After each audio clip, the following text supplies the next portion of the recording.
parents always told me I was their miracle child.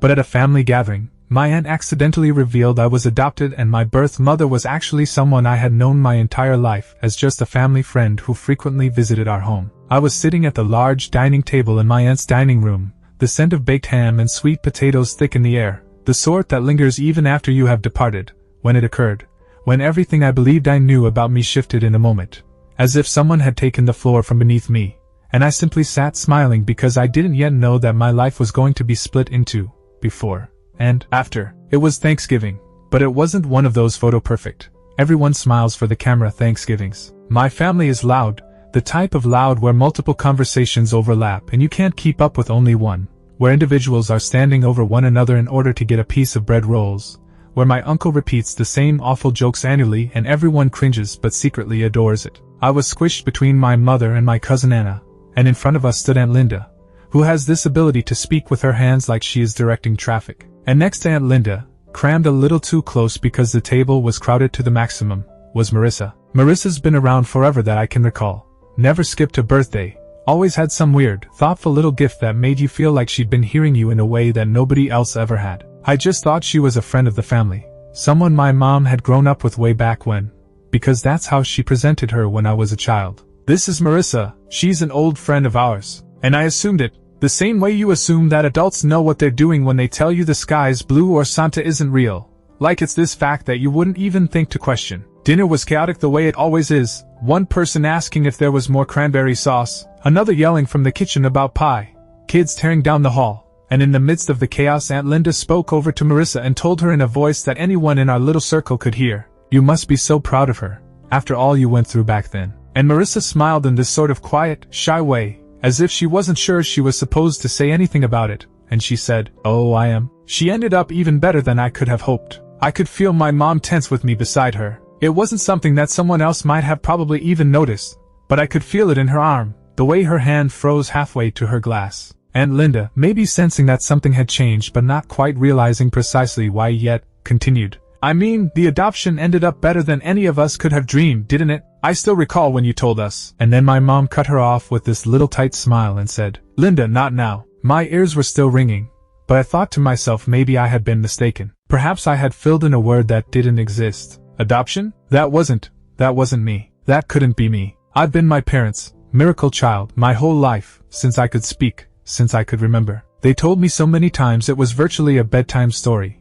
How they had hoped and fought for years, how the physicians had said it would never be, how I came and changed everything. It was our secret. It was my secret. I looked over at Marissa then, actually saw her, and something in her eyes made my stomach turn. She wasn't looking at me like a family friend looks at a child they've known their entire life. She was looking at me like she was, taking her breath in, like she was measuring me. And my mom, she didn't even look at me. She just started talking to Anna about school, like if she rushed the conversation along fast enough, I would let it drop. But I couldn't. The words, the adoption, just kept repeating in my mind, rubbing up against all the other words I'd ever assumed about where I was from. I didn't say anything then. I smiled, I laughed at something my cousin told me. I served the gravy. But deep within, the floor was beginning to crack, the edges were crumbling, and I could already feel myself falling through. And the strangest part, what I still can't get out of my head, is that everyone else in that room just went on, as if no one had spoken, as if this wasn't the kind of thing that would make the world stop for a second. I was glancing around at Marissa constantly, and every time I did, she'd look over at me for a moment, then look away. My chest was too tight, like I couldn't breathe. After dinner, people were going into the living room to have dessert, and I hung back, pretending to be helping get plates cleared. My mom had entered the kitchen, silverware in hand, and when she saw me, she just said, "We'll talk later, okay?" in this voice that was both gentle and frozen. I nodded, but deep down, later, seemed too late, as if the harm was already done. I went to my room that night, the kind of room I've lived in my entire life, and everything was familiar looking. My posters up on the wall, my bookcase, the little string lights I'd mounted and which crackled in this golden, warm light. But it didn't feel the same way, as if I was seeing it from somebody else's eyes, as if all the things I'd thought were solid and safe were now fragile and hanging by a thread. I sat on my bed, knees tucked up under me, staring at the floor, trying to run the evening over in my head and make sense of it, but the words would keep repeating, looping like a stuck record. The adoption worked out better than any of us could have hoped, after everything you experienced all those years ago.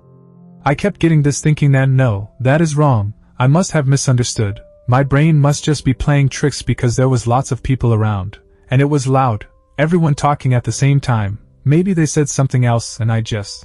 No, I very distinctly knew what was said. I could hear my heartbeat in my head, this probing, insistent stab that kept me from focusing. And Marissa, her eyes as if they were keeping a secret from me that I was not yet supposed to see, and I couldn't shake my mind. The image of her face repeated and repeated, her smile which had always been so warm and comforting, but now filled with something I didn't know. I tried to send my best friend a text, just a, "Can we talk?" But my hands that were trembling too hard to type anything else out knew from how I always texted that it meant something went wrong. But she didn't respond quickly enough. Or maybe she did and I just failed to check. It took hours. I remember staring at the ceiling, thinking every time I'd asked my parents about my life, about where I was from, and how they'd smiled and said I was a miracle, that I was where I was supposed to be, and now all these words felt like half-truths, as though the real story was taken out of my head and I was just left with this easy version I'd clung to for years. I had a knock on my door, and it was Mom, standing in the dim light of the hallway, with a tea mug in her hand, probably meant to comfort me, but I wasn't sure if I could ever be comforted again, if there even existed such a thing as being calm after hearing that. She waited on the side of my bed for a moment in silence first, just sitting there looking at me, and I could see she had her hands trembling just a little bit, as if she feared what I would do or say. I swallowed hard and finally spoke up, saying, "Mom, what did Aunt Linda say tonight? About adoption?" And I think I cracked because she looked at me as if she was trying not to cry too. She placed the mug on my bedside table, held her breath, and spoke. "Honey, I believe it's time you heard the truth. I wanted to protest, wanted to tell her it couldn't be, something was wrong, but all that came out was a soft, I'm adopted?" She inclined her head slowly, and I felt all of myself twist, as if the ground I'd stood on was pulled out from beneath me without warning. I don't know," I whispered, tears stinging at the edges of my eyes. "I thought, you said I was your miracle. I thought." She grasped my hand in hers and I felt how hard her fingers were, how much she was holding back, and she said, "You are our miracle, always. But your story, it's not what you think. Marissa, she's your birth mother."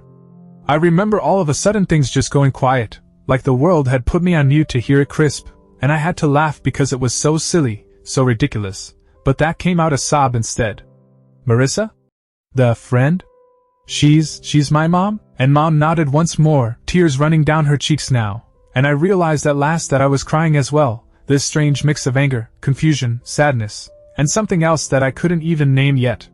She told me about how hard it had been for her, and for Dad to adopt me, how much work was involved, how much they knew Marissa because they had known her for years and had promised to take care of me like their own, and how Marissa had stayed close by because she loved me, always had, and wanted to be part of my life in a safe way.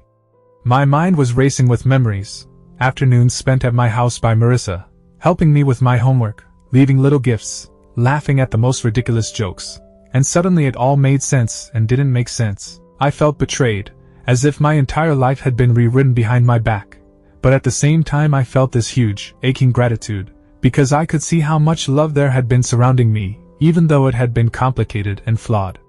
I needed to know everything from her, and simultaneously I was afraid of knowing. I remembered all the times that I had wondered how Marissa knew me better than any other adult, how she always seemed to know what I needed without ever having to be told.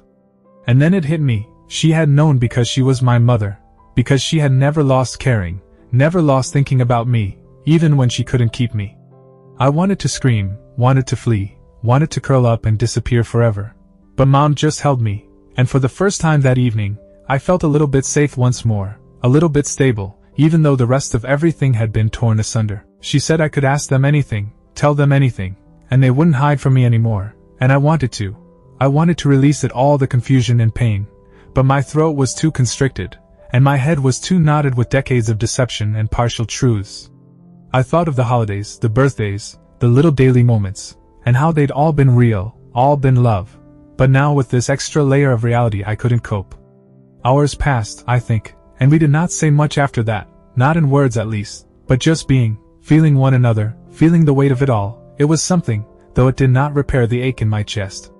I stayed there that night, staring at the ceiling again, but it was not the same ceiling, but rather a sky that had cracked open and showed me a universe that I hadn't been to before, full of new stars that I wasn't familiar with and some I had known previously, but whose light I had not yet understood. I couldn't help but think of Marissa, and the distorted, muddled feelings that come with realizing that the person you've always known you could trust and love is the same one who gave you life, and if I would ever be able to talk to her without the shaking of my voice, the hitching of my breath.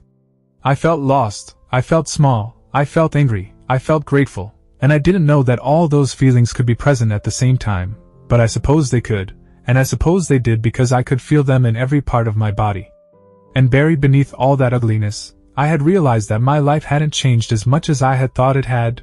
The love had always been there, just in different forms, just hidden in ways I hadn't been prepared to see until now. And I guess that's when I sort of understood, at least partially, that life is complicated, people are complicated, love is complicated, and sometimes the most difficult truths are also the best things you can find out about yourself, and who has been there for you all along. The first time I saw Marissa after that night, it was at her house, which I hadn't been inside since I was a little kid, and walking up to the door felt like approaching some sacred, forbidden place I'd been invited into but didn't know how to behave in, and the second the door opened and I saw her standing there, smiling nervously, I froze, because I wanted to hug her.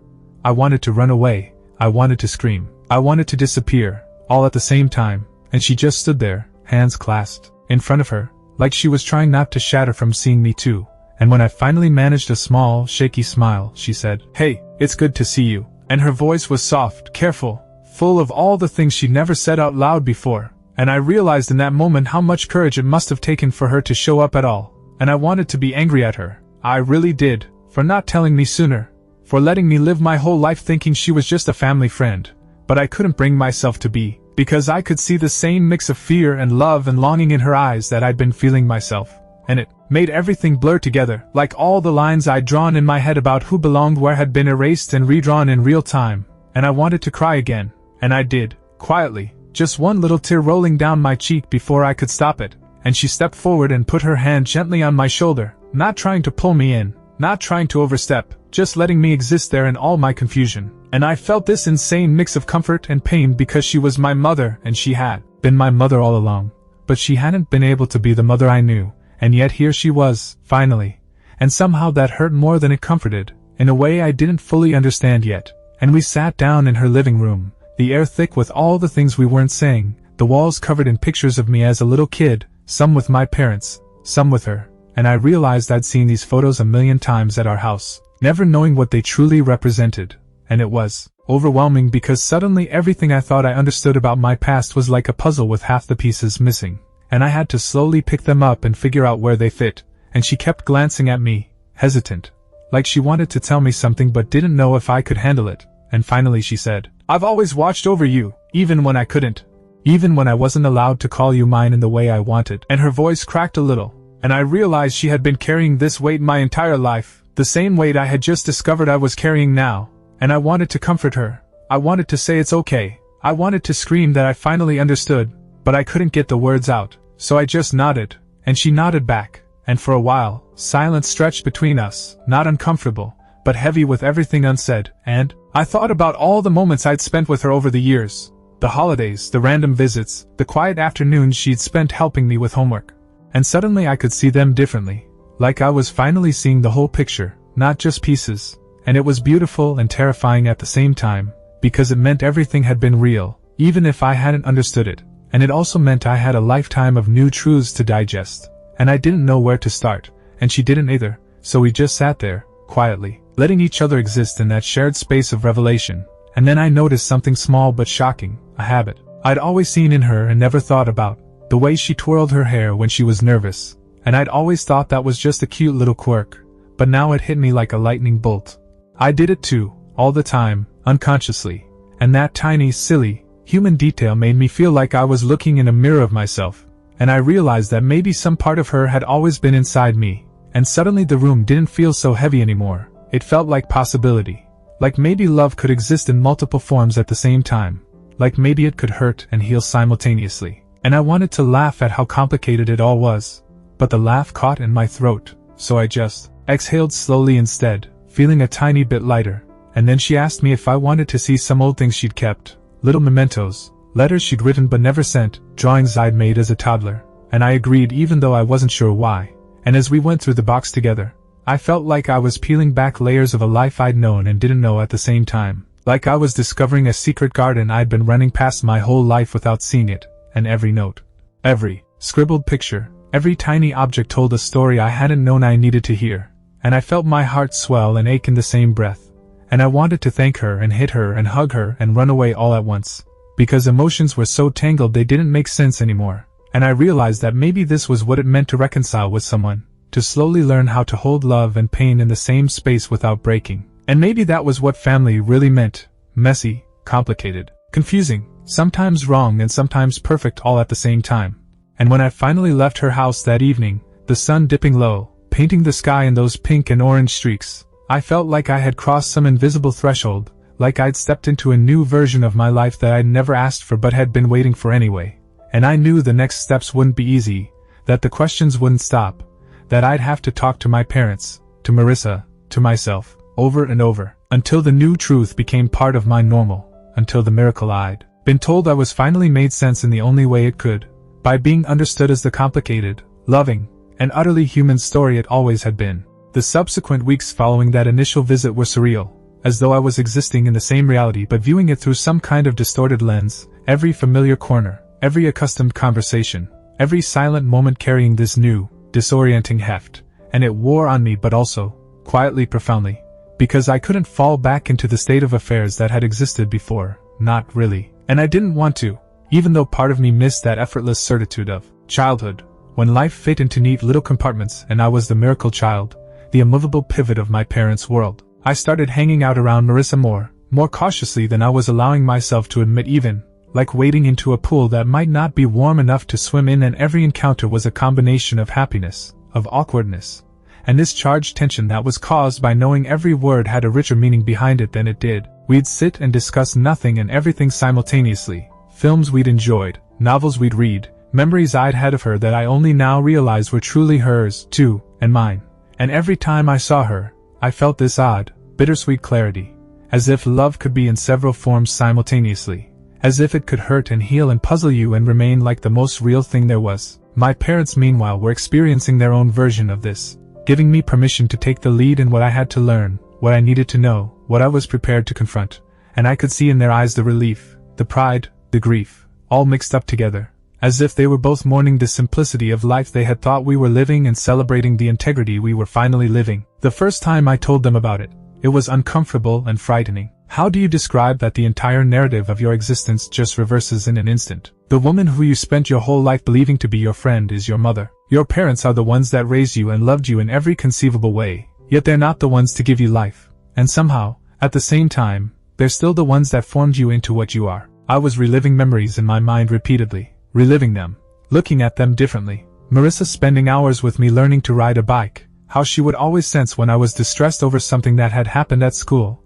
the small gifts she'd leave with a note tucked inside, small signs of a bond that I had never really thought of as maternal before. And now all the small things that had simply been nice prior also had this understated, emotional weight that made my chest ache with sorrow and gratitude simultaneously. I went back to her one day alone, no fanfare, just a wandering walk up the driveway to the door, and when she opened it and looked up into my eyes, I realized how much time we'd lost, and how much we had to make up for, but also how alive I felt to be here now, with my eyes open, and my senses aware of it. We hadn't talked much about the past that afternoon, hadn't revisited every hurt or every memory. We just sat on her couch sipping tea in our cups, and I watched her smile over little things, how she rearranged her living room, how she sang under her breath, and I knew that this was the way love could be after truth, tangled, flawed, layered, and very human. I started to forgive the years of uncertainty, not because anybody had done anything wrong, but because the truth in itself was sufficient. Because being able to behold it all made me realize how much courage it must have taken for all of them to love me the ways they did, and I felt my heart expand in ways I didn't even realize it was possible, cradling shards of my life I never imagined would be cradled in the same hand. Holidays rolled around, and this time when we came together, it was different, not negatively so, but differently layered in this new understanding. I looked at my parents, Marissa, my uncles and aunts, my cousins, and I knew that family isn't always the ones who gave you life, but the ones who love you through it, who appear even when it's inconvenient, who creates space for you to be just as you are, messy past and all. And in that knowing, there was a stillness of relief, as if a knot I did not know existed had been untightened. I considered the future, the talks we still had to have, the time I would spend finding things out about Marissa in ways I hadn't been able to yet, the awkwardness that was sure to ensue, the laughter and tears that would follow. And I felt an odd calm wash over me, like I was finally free to live my own narrative completely, without the pressure of buried truths weighing me down anymore. And so sitting in bed one night, listening to the gentle thrum of the city outside my open window, I thought about everything my parents love, Marissa's steadfast presence throughout my life, moments of understanding and confusion, bursts of happiness and surges of sorrow, and came to something simple, yet profound. I am loved. Completely, messily, complicatedly loved, in a way I don't know, ways that I will spend my life figuring out, but loved, nonetheless. And that, I believe, is what it is to be a miracle. Not that you're born perfectly made, but that you are sustained through less than perfection, that love manages to find you even when the truth gets in the way and is ugly, that connection can hold up to confusion and flourish in honesty, that people can be multiple things at once, that family is a word, it's a tapestry of lives woven together in ways you can't always discern until you do. I felt my chest relax, a soft smile creeping up onto my lips, because for the first time in what seemed like an eternity, I was able to breathe without worrying that I was suffocating a tempest within me. I considered Marissa and knew that there would be days of uncertainty, days when it would still feel like a dream, but that the foundation of love was strong enough to bring us through all that, and I felt this soft, unforeseen gratitude for every single soul in my life. The parents who raised me, Marissa who birthed me, the extended family who made room for it all. And I understood that even the messy, confused truths are part of the story that made me who I am, a story I am finally ready to claim for all, softly, quietly, fully, in all its imperfect beauty. And as I gazed out into the fading light of day, I felt the quiet clarity wash over me like a soft blanket, this bittersweet, tender knowing that I had come to a place I could never have imagined before, but one that felt right, deep, full, and that perhaps, just perhaps, this was what it truly meant, to be home.